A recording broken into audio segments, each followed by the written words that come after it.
નમસ્કાર ખેડૂત મિત્રો, જય કિસાન જય ભારત। ખેડૂત ભાઈઓ, આજે આપણે ચર્ચા કરીએ છીએ આપણા ડુંગળીના બજાર ભાવ અને ડુંગળીની બજાર સ્થિતિ ઉપર। ડુંગળી છેલ્લા લગભગ 10-12 દિવસથી આપણે જોઈએ તો બહુ ભાવના હિસાબથી અને એને અંગેની ચર્ચાઓના હિસાબથી એકદમ સંવેદનશીલ પાક બની ગયો છે। એટલે ડુંગળીના બજારમાં રોજે રોજ કોઈને કોઈ બદલાવની સંભાવનાઓ ઊભી થતી રહેતી હોય છે। જેમ કે આવકોમાં બદલાવ, ભાવોમાં બદલાવ, સાથે સાથે ભાવોના ફેરફારો જે કાંઈ થઈ રહ્યા હોય એની સાથે જોડાયેલા મુદ્દાઓ, જેમ કે ગઈકાલે આપણે ચર્ચા કરી એ પ્રમાણે બાંગ્લાદેશ સાથેનો વેપાર અને દેશના બીજા કેટલાક ભાગોમાંથી ડુંગળીની આવકો જે કાંઈ તૈયાર થઈને આવવાની હોય એને અંગેની કોઈ પણ ફેરફારની વિગતો અને એના આધારે બજારમાં આવતા બદલાવ। હવે આ જે બદલાવો છે દરરોજ આવતા હોય છે। ડુંગળી જેવા પાકમાં સવાર અને સાંજમાં પણ ફરક પડી જતો હોય છે। તો આજે આપણે ગઈકાલના આધારે ચર્ચા કરીએ તો ગઈકાલે આપણે જે ચર્ચા કરી ડુંગળીના પાક ઉપર, તો ગઈકાલના દિવસે ડુંગળીમાં બજાર એકંદર સવારથી સુધારા પર અને બપોર પછી લગભગ થયેલા સુધારાના લેવલે સ્થિર ચાલ્યું। હવે આજની પરિસ્થિતિ આપણે જોઈએ તો બજાર હજી ખુલવાની શરૂઆત થઈ રહી છે, એટલે ભાવો આગળ જતા એટલે કે બપોર સુધીમાં કેવા ફેરફારો સાથે બેસે છે એ બપોર પછી જ આપણને ખ્યાલ આવે। પણ આવકોમાં જે બદલાવ આવ્યો છે એ બદલાવ ચર્ચા કરવા જોગ છે અને એના આધારે બજારમાં પણ અસર બની શકે છે। હવે જે વિસ્તારોની અંદર મોટા ભાગની ડુંગળીઓ આવી રહી છે અત્યારના સમયમાં, આ વિસ્તારોમાં ગઈકાલે ખૂબ મોટા પાયે વરસાદ થયો છે। મધ્યપ્રદેશના તમામ મુખ્ય ડુંગળીના જે કોઈ બજારો છે, જેમ કે ઉજ્જૈન હોય, રતલામ હોય, નીમચ હોય, એ સિવાય શાજાપુર હોય અને મધ્યપ્રદેશના અન્ય નાના મોટા ડુંગળીના માર્કેટો, તો આ બધા બજારોમાં ગઈકાલની સરખામણીમાં આજે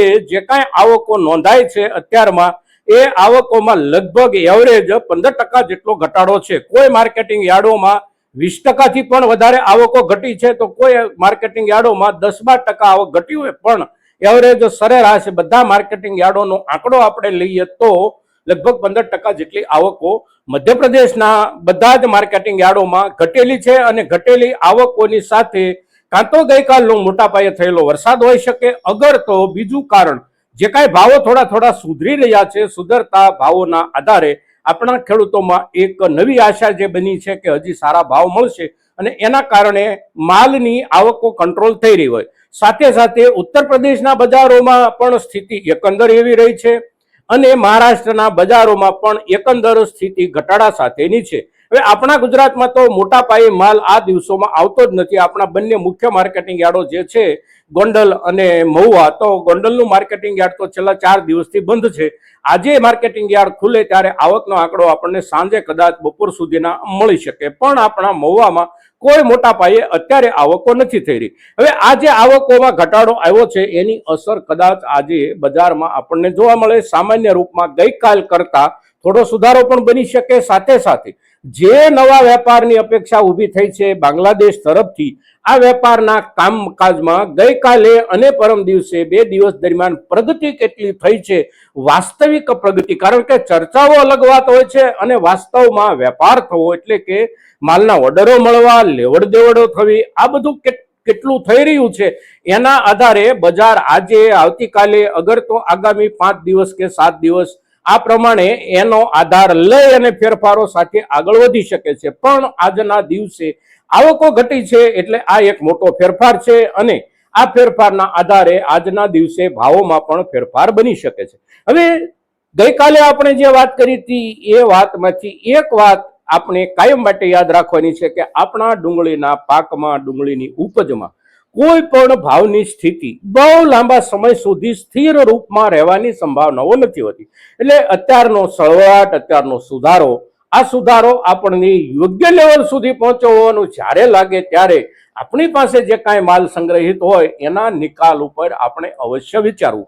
100% માલ આપણે વેચી દઈએ છીએ કે વેચી દેવો જોઈએ એવું કહેવાનું નથી, પરંતુ વિચારી અને કેટલાક માલ ઉપર સમયસર અવશ્ય નિર્ણય કરવો, કારણ કે ડુંગળીના ભાવમાં વધારો જેટલો ઝડપથી થતો હોય છે એના કરતાં પણ બમણી ઝડપથી ભાવમાં ઘટાડો આવી જતો હોય છે, એટલે કે બજાર તૂટી જતું હોય છે। એટલે આ પ્રમાણે આ મુદ્દાઓને ધ્યાનમાં રાખી અને આપણે આજના દિવસે દરેક ખેડૂત ડુંગળીના બજારનો અભ્યાસ કરે અને સાથે સાથે એ અભ્યાસના આધારે પોતાની ઉપજ પર આગામી દિવસોમાં શું નિર્ણય કરવો એ વિચારી અને સમયનો યોગ્ય લાભ ઉઠાવવાનો પ્રયાસ કરે. દોસ્તો, આજના દિવસે ડુંગળીના વેપારની સાથે સાથે આવકોમાં થયેલા ધરખમ ફેરફારોને ધ્યાનમાં લઈને જરૂરી લાગ્યું છે. એટલે આજે બજારો ખુલે ત્યાર પહેલા જ આપણે જ્યારે ચર્ચા કરી રહ્યા છીએ ત્યારે આપણા મહત્તમ ખેડૂતો સુધી આપણી આ ચર્ચા પહોંચે ખૂબ જરૂરી છે અને